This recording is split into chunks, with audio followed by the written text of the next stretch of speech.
How about Yelich getting heavy in Pittsburgh?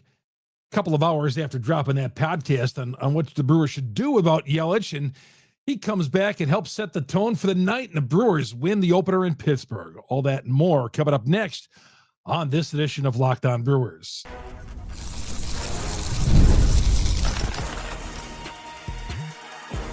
You are Locked On Brewers, your daily Milwaukee Brewers podcast. Part of the Locked On Podcast Network, your team every day.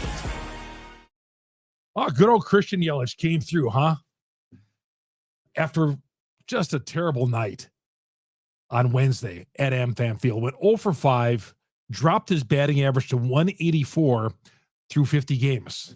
Prodding me to drop a podcast on him in the overnight hours on just like, what can we do about this guy? It was just so disappointing. I was unsure if he ever had a 2-home run game in him. And I'm not being condescending at all on this at all. But, man, it kind of surprised me tonight. It did.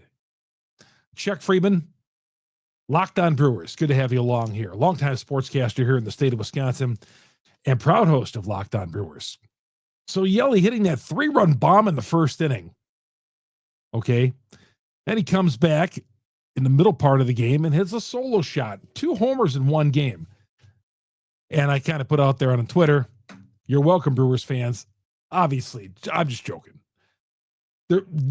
My podcast drop and Yelich hitting those 2 bombs, no correlation. Just like some of you like to come after me if I jinx somebody, which I don't believe in.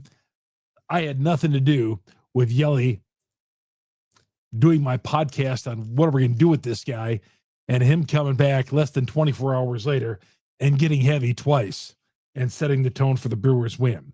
But yeah, I'm not going to say he's back. I'm not saying I'm ready to put him in the All-Star game or anything like that. It's one night. He did his job, right? Now, we're not expecting Yelich to hit home runs like this every night. I'm just looking for him to get on base. And 184 is unacceptable. Now, with this night, he raised his batting average up 8 points. Deeper you get into the season, as we all know, it's tougher to raise that batting average. It is. It's tougher to he's going to have a big couple of months to get that up to respectable level, if that's even possible. I don't know. He might be, but I don't know. I'm not saying he can't be done. All I want to do is him to be a contributor on this team. And somebody might say, well, you can't base it on the amount of money he makes. Yes, I do. Because Christian Yelich is paid to be one of the best players on this team, the best player on this team, on the offense. He's in the middle of the order. He needs to do this. The Brewers, when they made that financial commitment to him in 2020, they paid him with the idea that he would have nights like this. And there haven't been nights like this. So I'm not going to come over here and pat him on the back and all that, because this is what is expected. This is why the Brewers gave him this amount of money. Okay. He's just going out and doing his job, what he's paid to do. Right. And his comment, I kind of talked about this the other day, about his comment about, well, you know, the more you talk about it and all that, we make a bigger deal out of it if we talk about it. Well, yeah, we're going to talk about it, and people are going to talk about it. It is a thing. You just can't. It's the elephant in the room, Yelich. It is. I know he's a mild guy. He's not the type of guy when he's striking out, he's going to split a bat over his knee. He's not that guy. I would be that guy. I'd be that golf club thrower. Different people are handled adversity differently. Yelich, when he doesn't do those things, we kind of look at it and say, does he really care? Well, we know he cares. But when he makes a comment like that, it just kind of like, you know, it's like, well, you know, I just, you know, the more we talk about it, the more it becomes a bigger deal. Of course, this is the way sports is. You get paid a lot of money. You're paid to produce on this team. And like I said, I think so far, Christian Yelich, if this was a bigger media market, it'd be a lot worse on him. He's getting away easy, to be honest with you. So anyway, Christian Yelich hit the 2 home runs, and the Brewers get the win. A 2-hour rain delay. 2-hour rain delay in the middle of this game. But Christian Yelich, to me, wasn't really the total story of this game. It belonged to Carlos Rodriguez, who was in Milwaukee this past week, and there was some thoughts of him starting the game on Thursday. They activated him before the game. They did not start him. He was the second guy to Aaron Savali. I'm glad Carlos Rodriguez was not the opener here, and that they went right with Savali. And Savali, as most Brewers starters do, run up a high pitch count. And this was his first outing, 4 innings, 4 hits, 73 pitches. Some trouble early, kind of settled down in the next couple of innings. But this is his first start of the year. Savali, that's something to build on right there. But Carlos Rodriguez coming in and giving him 3 1/3 of length. And this bullpen is just struggling for the Brewers right now as far as they're running on fumes. They're using guys. They had to use McGill again tonight, and he has pitched in 4 of the last 5 games. We can't be running McGill out there like that and this early in the season, but they had to use him despite at one point being up 8-3.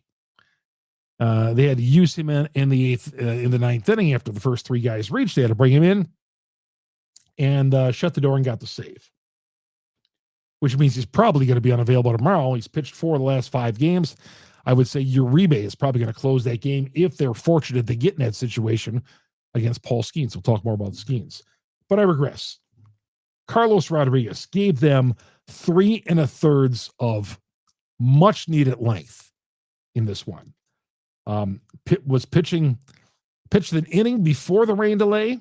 And normally, if you pitch an inning before the rain delay, you're not coming out after 2 hours. They brought him right back out there. He was warming up in the bullpen, and they got him ready to go. And he came on and was terrific. 3 1/3. Carlos Rodriguez really doing his job. That was kind of unexpected because, Rodriguez wasn't very good with the team last year. He had an ERA of like 7. He was 0-3, and I don't really have a lot of faith in the guy, to be honest with you. The Brewers felt enough of him to bring him up, yet another guy to bring up, and threw him in there because out of necessity. They're running out of bodies to pitch. And here we are in May. They're exhausting their secondary bullpen guys because of the starters are not going there more than 5 innings. They need guys to go 6, maybe 7 innings. Most of these guys, even Peralta, not going longer than 5 innings as of late. Savali, that's okay. 4 innings for him. 4 hits, 73 pitches. But that's his first start of the season. But I thought Rodriguez coming in, giving them some length, was a big help to this bullpen. Big help. Now, unfortunately, they had to use McGill in the 9th inning to make sure they were going to take this one home. Would have been a shame to lose this game when you have Yelich hit 2 bombs like that. But the Brewers do win. They move within 5.5 of the idle Cubs, and they got to get over the 500 mark and get going. I've been talking about this for a couple of weeks now, about this team needs to get on a run. And first of all, you got to get to the 500 plateau and then go from there. And it's very possible this weekend against the last place Pittsburgh Pirates. Now, the Brewers have had their troubles at times with the Pirates this year. Got to face Skeens on Friday. We'll talk about that a little bit later on. But winning the first game in Pittsburgh is a good start. And you got to keep on winning games. Get over the 500 mark and go from there, because no team from this division is going to win 6 or 7 above. The Cubs are 10 above right now. Okay. And the Brewers are going to have to get there. I know right now it doesn't look very good being a game under, but they're going to have to go on a heck of a roll to get there, because the Cubs are headed towards 90 wins. And that's what it's going to take to win the division this year. Thought before the season, 87, 88 wins, but it's going to take 90 plus, I think. I think it's going to take 90 plus. All right, we come back. The flurry of moves that the Brewers make. They make a bunch of different moves. And I will tell you about them, including one I was surprised at. one that, you fans out there have been calling for. We'll get to all that coming up next on this edition of Locked On Brewers. Locked On Brewers, part of Locked On Podcast Network. We are your team every day. And Supply House is for you guys out there who make this country move. You guys who get up at 4 o'clock in the morning, you load everything up in your trucks, and away you go. Plumbing, HVAC, electrical work. You guys who work up from sun up to sundown and make this country move, Supply House is the place you need to go. You guys who are contractors out there, Supply House, the reliable way to order products online. Easy to use website, complete inventory of over 200,000 parts from over 400 of the top brands. You'll find exactly what you need, delivered fast, coast to coast. Their customer service, you're going to get a live person on the phone to talk with you. You're not going to have to go through an automated service. You're going to get a live person to talk with you every time. And their free Trademaster program, a buddy of mine down the street, I turned him on to it, and he loves it. Thousands of skilled professionals are already taking advantage of this, and now it's your turn. Perks like a dedicated phone line, free shipping, discounts on every order, all this with the Trademaster program. Join the Trademaster program today, supplyhouse.com/TM. Start ordering your plumbing, your HVAC, your electrical supplies with just a few clicks. Use the promo code SH5. You get 5% off your first order. That's Supply House. Supplyhouse.com.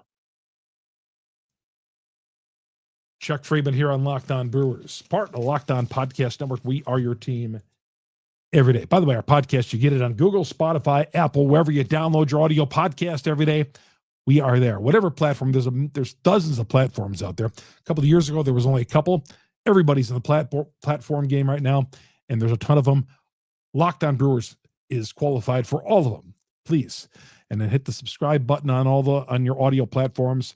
Hit the favorites because it'll download every time we drop an episode here on Locked On Brewers. And of course, if you're on the audio platforms, go to our growing YouTube page. You'll come right into our beautiful Locked On Brewers studio. And we drop it every night. Locked On Brewers. Go to YouTube, search Locked On Brewers, hit the subscribe button, hit the bell. That'll alert you every time we drop an episode here on Locked On Brewers. You guys making us the #1 Brewers podcast on the internet. The Brewers DFA'd Payamps. I get it, and I'll tell you why they DFA'd him. I think his age had something to do with it. He's 31 years old. I think they feel like they got the best out of Payamps the previous 2 years. 2023, he was real good. He had closer stuff. 2024 was still good. Not as great as he was, I thought, in 2023. And then this year, allowing inherited runners. And I don't understand why they went to him Wednesday.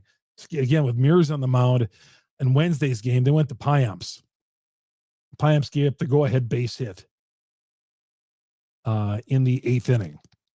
Now, the Brewers eventually took that game to extra innings, but Payamps gave up the go-ahead base hit in the 8th inning in relief of Mears, and that was the last we saw of Payamps. That was the last we saw of Payamps. The Brewers DFA'd him. I get it, but I don't get it. I thought maybe they would put him down in the minors. No options there. Thought maybe he would take a trip down to the minors, but he'll get picked up by somebody. You bet, probably the Chicago White Sox, but he'll get picked up by somebody. 0-1, an 8.35 earned run average. But yeah, they gave him every opportunity. He's 31 years old. Again, gave them 2 good years, I thought. Both 23 and 24. He has had better days, but they are moving on from Payamps. Easton McGee, who pitched a third of an inning on Wednesday, he gets sent to AAA. And in return, the Brewers activate Carlos Rodriguez and Aaron Civale. So Payamps gone. Carlos Rodriguez, we'll see if he gets sent down on Friday. I think the Brewers are going to have to call up another reliever. I have a feeling they're going to call up another reliever. We'll see who it is. But I would not be surprised if before the game tomorrow, Rodriguez, or actually tonight, but they'll announce it tomorrow, Rodriguez is sent back down to AAA, and they activate a reliever from down there to bring him back up. because I said they need fresh arms. They need some fresh arms. But Savali, good to see him make that start. Other guys who are on the men who are making rehab starts. Woodruff, another one. 4 scoreless innings, 59 pitches, allowed 3 hits. Woody, I feel like he's made like 15 of these rehab starts. And obviously he's down making the rehab start because of the ankle tendonitis now. So hopefully Woody will be ready to go pretty soon. Was hoping by Memorial Day. When all this started with Woody, I was hoping in spring training that Memorial Day would be a target. Doesn't seem like it was going to be a last weekend, obviously, against the Twins last Saturday night. Then he had that ankle tendonitis, but through 59 pitches, and Woody is looking good. He is looking good. A couple of other guys who might be ready to be activated, and both will be left-handed arms for the bullpen. DL Hall and Aaron Ashby. Both of these guys who, during spring training, would have competed for spots in the fifth starter spot, but hasn't happened. Obviously, DL Hall came to camp with an injury, and he is on his way back. He made his second rehab appearance, 3 innings pitched, 2 hits. He'll be a target for the bullpen. Ashby, he pitched a scoreless inning on Tuesday, and he seems like he's ready to go. So with Hall and Ashby, 2 lefties they will soon add to their bullpen. Is Tyler Alexander the odd man out there?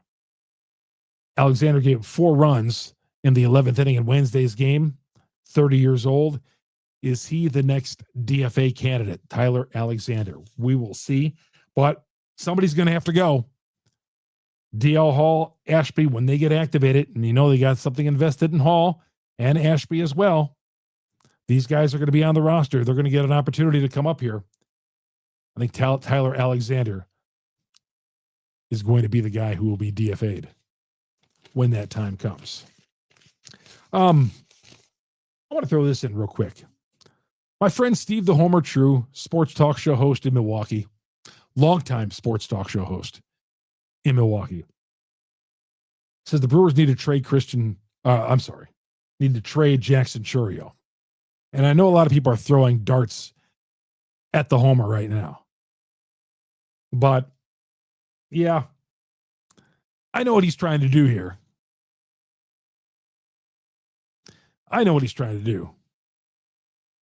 But the Brewers aren't trading Jackson Chourio. And I know with the struggles that he's having, sometimes we can get frustrated and all that. But the Brewers aren't trading him. Not today, not tomorrow, not next week, next year, not in 3 years. They're not trading him. 21. He's just 21 years old. Cut him some big time slack.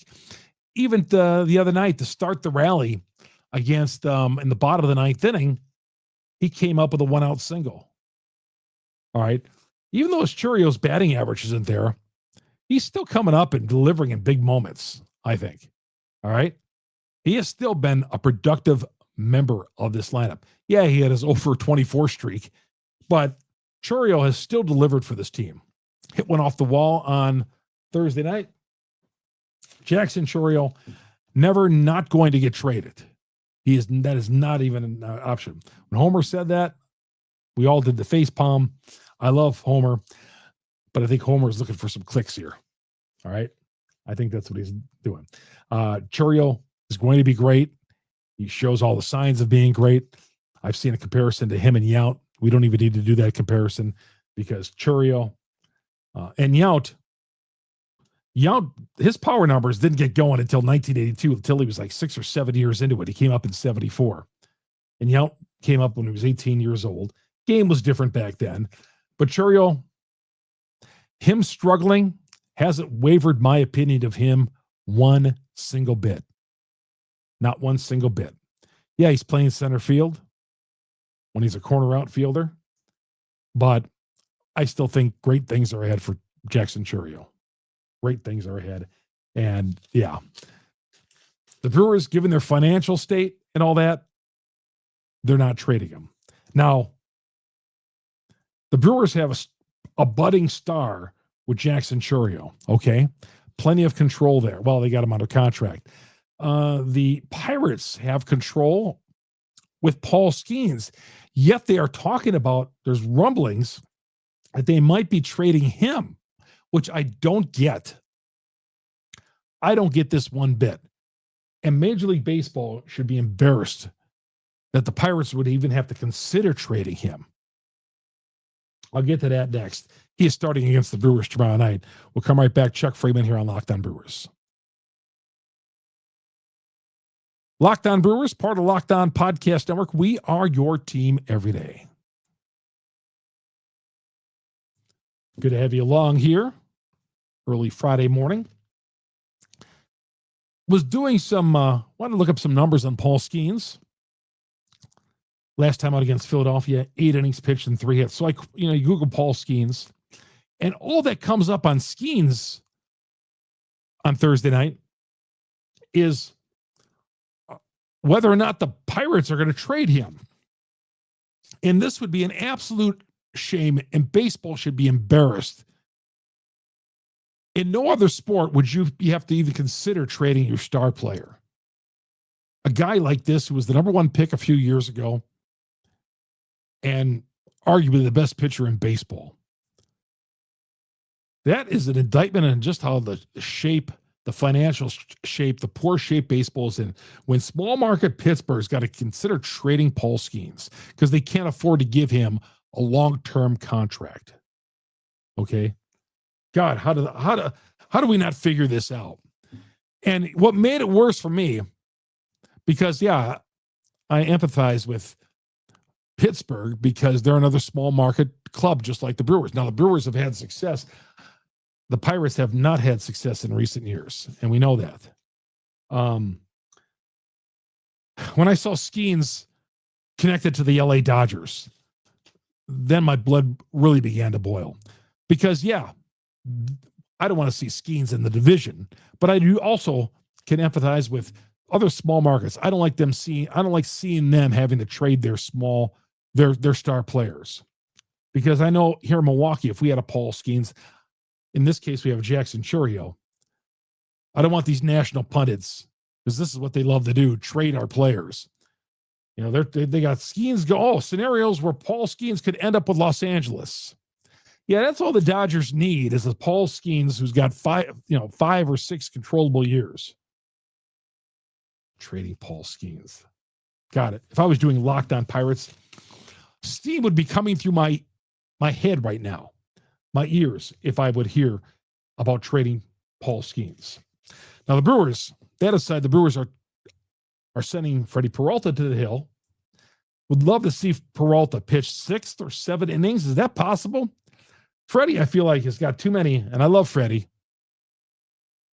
And we're not going to talk about the ace thing here, but I'd like to see him get more than 5 innings, 90 pitches. One of those scenarios. And I think the Brewers have done that too often.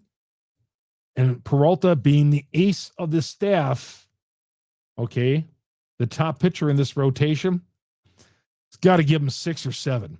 You're going up against Paul Skeens. And of course, it'd be great. The offense, it's going to be tough scoring against Skeens. A couple of weeks ago, Skeens went through a little bit of a slump against the Cardinals and the Cubs in 1 week. It was a little tough sledding for Skeens there. He gave up 3 home runs in 1 game to the Cubs.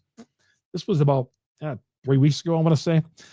So, runs, the Brewers, as we know, runs are always tough to come by, especially against Paul Skeens. What, he pitched 7 no-hit innings against the Brewers last year at AmFam Field over the summer. So Peralta's got to get him 1, and Peralta's got to give him 6 or 7 innings. Got to match Skeens.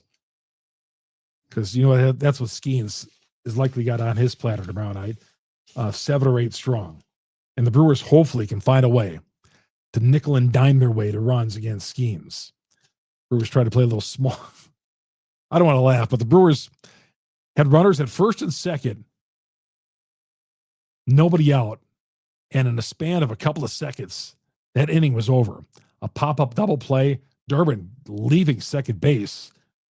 Oddly, when that ball was up in the air, heading to third base. I don't know what that was about, but Caleb Durbin has been picked off Got picked off in that Colorado series and then leaving second base. First of all, the bunt's got to get down. I get that. But when that bunt doesn't get down, he shouldn't be wandering off of second base. So don't want to see that. But the Brewers going to have to, the bottom line is the Brewers going to have to manufacture some runs. On Friday night against Skeens and win a low-scoring game with Peralta. It'd be awesome to get a win against Skeens or get into that bullpen if Skeens could get into a high pitch count, get to that Pirates bullpen, and get back to the 500 mark. That's what they need to do. Got to that's a big game tomorrow night, Friday night. Big game Friday night. All right, that's going to do it for me. Hey, everybody, again, thanks for tuning in, downloading us each and every day, making us your first listen. You everydayers out there, Locked On Brewers. Get us on YouTube. Please subscribe to YouTube, support the page, and please, on all the audio platforms, we're on all the platforms, the number one Brewers podcast on the internet, again, because of you guys out there, you great Brewers fans, and I'll see you all at the ballpark on Monday, on Labor Day. Have yourself a great weekend, everybody. Chuck Freeman, Locked On Brewers.